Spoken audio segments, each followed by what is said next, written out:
Good evening all. ഇന്ന് നമ്മൾ പഠിക്കുന്നത് could have, would have, should have ഇവ തമ്മിലുള്ള വ്യത്യാസം എന്താണ് എന്നാണ്.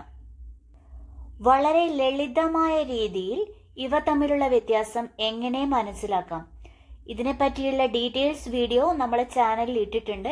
നമ്മൾ ഇന്ന് കമ്പയർ ചെയ്തിട്ട് ഇവ തമ്മിലുള്ള വ്യത്യാസം മനസ്സിലാക്കുകയാണ്. ഇവിടെ നോക്കൂ, 3 സെന്റൻസ് തന്നിട്ടുണ്ട്. I could have studied harder, I should have studied harder, I would have studied harder. വ്യത്യാസം ഞാനിവിടെ മലയാളത്തിൽ എഴുതിയിട്ടുണ്ട്.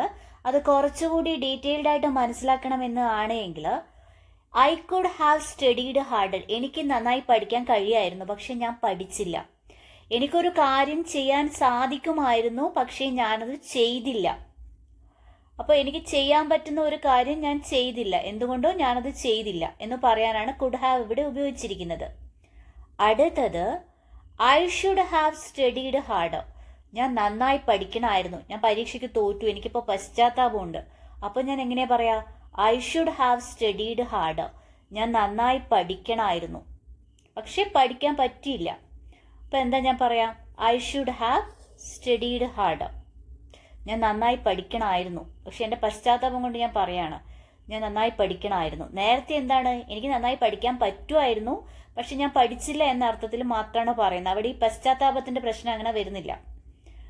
ഇനി അടുത്തത് I would have studied harder, ഞാൻ നന്നായി പഠിക്കുമായിരുന്നു എന്ന് വെച്ചാൽ എനിക്കൊരു ബെറ്റർ ഓപ്പർച്യൂണിറ്റി കിട്ടിയിരുന്നെങ്കിൽ ഞാൻ നന്നായി പഠിക്കുമായിരുന്നു, പക്ഷെ എനിക്ക് ബെറ്റർ ഓപ്പർച്യൂണിറ്റി കിട്ടിയതുമില്ല, ഞാൻ പഠിച്ചുമില്ല.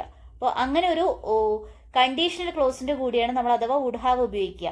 എനിക്ക് നല്ല if I got better opportunity I would have studied harder, എനിക്ക് നല്ല ഓപ്പർച്യൂണിറ്റി കിട്ടിയിരുന്നെങ്കിൽ ഞാൻ എന്തുമായിരുന്നു? നന്നായി പഠിക്കുമായിരുന്നു. ബെറ്റർ ഓപ്പർച്യൂണിറ്റി കിട്ടിയില്ല, ഞാൻ പഠിച്ചുമില്ല. അപ്പൊ ഈ 3 കാര്യങ്ങളും സംഭവിക്കാത്ത ഒരു പോസിബിലിറ്റിയെ കുറിച്ച് പറയാണ്. I could have studied hard, ഞാൻ നന്നായി പഠിക്കുമായിരുന്നു. I should have studied hard, ഞാൻ നന്നായി പഠിക്കണമായിരുന്നു. I would have studied hard, അങ്ങനെ എനിക്കൊരു ഓപ്പർച്യൂണിറ്റി കിട്ടിയിരുന്നെങ്കിൽ ഞാൻ നന്നായി പഠിക്കുമായിരുന്നു. അടുത്തത് നോക്കൂ, നമുക്കതിന്റെ ഓരോ എക്സാമ്പിൾസ് കൂടി നോക്കാം. I could have gone to the party, എനിക്ക് പാർട്ടിക്ക് പോകാൻ കഴിയുമായിരുന്നു. But I decided to stay home, പക്ഷേ ഞാൻ വീട്ടിലിരിക്കാൻ തീരുമാനിച്ചു. എനിക്ക് പാർട്ടിക്ക് പോകാൻ കഴിയാനുള്ള എല്ലാ സാധ്യതകളും പോസിബിലിറ്റീസും ഉണ്ടായിരുന്നു, പക്ഷേ ഞാൻ വീട്ടിലിരിക്കാൻ തീരുമാനിച്ചു. അപ്പൊ അതെങ്ങനെയാ വരുന്നത്? എനിക്ക് പാർട്ടിക്ക് പോകാൻ കഴിയുമായിരുന്നു എന്നാണ് ഈ കുഡ് ഹാവ് ഗോണിന്റെ അർത്ഥം. പക്ഷെ ഞാൻ എന്ത് തീരുമാനിച്ചു? ഞാൻ വീട്ടിലിരിക്കാൻ തീരുമാനിച്ചു. അടുത്തത് she could have helped you if you had asked. എന്താണ് ഇതിന്റെ അർത്ഥം വരുക? നീ ചോദിച്ചിരുന്നുവെങ്കിൽ അവൾക്ക് നിന്നെ സഹായിക്കാൻ കഴിയുമായിരുന്നു, പക്ഷെ നീ ചോദിച്ചില്ല, അവൾ സഹായിച്ചില്ല. നീ ചോദിച്ചിരുന്നുവെങ്കിൽ, ഇഫ് യു ഹാഡ് ആസ്ക്ഡ്, നീ ചോദിച്ചിരുന്നുവെങ്കിൽ എന്തായിരുന്നു? അവൾക്ക് നിന്നെ സഹായിക്കാൻ കഴിയുമായിരുന്നു, സാധിക്കുമായിരുന്നു, പക്ഷെ നീ ചോദിച്ചില്ല, അവള് സഹായിച്ചില്ല. അപ്പോഴാണ് നമ്മൾ എന്ത് പറയാ? She could have helped you if you had asked. പക്ഷെ അങ്ങനെ സംഭവിച്ചില്ല. അപ്പൊ കുഡ് ഹാവ് നമുക്ക് ചെയ്യാൻ പറ്റുമായിരുന്ന ഒരു കാര്യം നമ്മൾ ചെയ്തില്ലെങ്കിൽ അതെനിക്ക് ചെയ്യാൻ കഴിയുമായിരുന്നു പറയാനാണ് ഉപയോഗിക്കുക സാധാരണയായി. അടുത്തത് should have. I should have studied harder for the exam, ഞാൻ എക്സാമിന് വേണ്ടി നന്നായി പഠിക്കണമായിരുന്നു.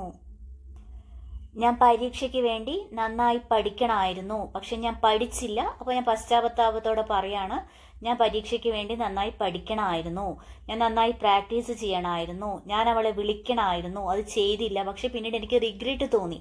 അപ്പോഴാണ് നമ്മൾ ഇത് ഉപയോഗിക്കുക. ഇനി അതുപോലെ ഒരു ഉപയോഗം നോക്കൂ. You should have told me about the meeting earlier. എന്താണ്? മീറ്റിങ്ങിനെ പറ്റി നീ എന്നോട് നേരത്തെ പറയണമായിരുന്നു, നീ നേരത്തെ പറഞ്ഞില്ല, അതുകൊണ്ട് ചിലപ്പോൾ എനിക്ക് മീറ്റിംഗ് അറ്റൻഡ് ചെയ്യാൻ പറ്റിയില്ല. അതുകൊണ്ട് മീറ്റിങ്ങിനെ പറ്റി നീ എന്നോട് നേരത്തെ പറയണമായിരുന്നു, നീ മീറ്റിങ്ങിനെ പറ്റി എന്നോട് പറയണമായിരുന്നു. അടുത്ത വുഡ് ഹാവിന്റെ എക്സാമ്പിൾ നോക്കാം. I would have gone to beach if it hadn't rained. ഞാൻ ബീച്ചിൽ പോകുമായിരുന്നു, പക്ഷേ മഴ പെയ്തു, അതുകൊണ്ട് പോയില്ല. അപ്പം എന്താ പറയുക? മഴ പെയ്തിട്ടില്ലായിരുന്നുവെങ്കിൽ ഞാൻ ബീച്ചിൽ പോകുമായിരുന്നു, അല്ലേ? അവിടെ കഴിയുമായിരുന്ന പശ്ചാത്താപം ഒന്നുമല്ല, ഒരു പോസിബിലിറ്റി ഉണ്ടായിരുന്നു, അത് സംഭവിച്ചില്ല.